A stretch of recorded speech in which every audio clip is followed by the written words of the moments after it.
Солтүстік Қазақстан облысы республиканың жетекші аграрлық өңірлерінің бірі болып табылады. Облыс Қазақстанның солтүстігінде орналасқан және Ресей Федерациясының шекаралас өңірлерінің нарықтарына жол ашады.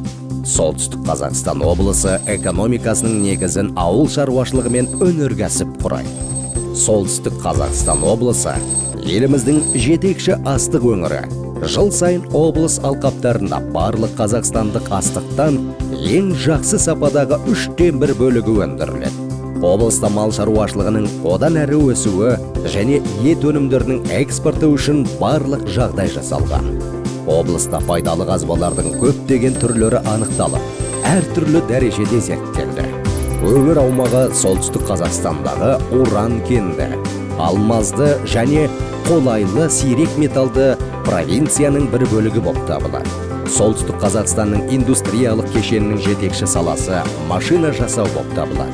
Өңірде мұнай, газ, темір жол және энергетикалық кешендерге арналған өнімдердің өндірісі жолға қойылған.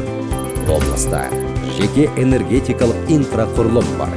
Ішкі нарыққа электр энергиясын жеткізумен қатар, облыстан тыс жерлерге электр энергиясын жеткізу жүзеге асырылады. Географиялық жағдайының тиімділігі, автожолдар тығыздығының жоғарылығы және ірі темір жол торабы өңірге жоғары транзиттік әлеует береді.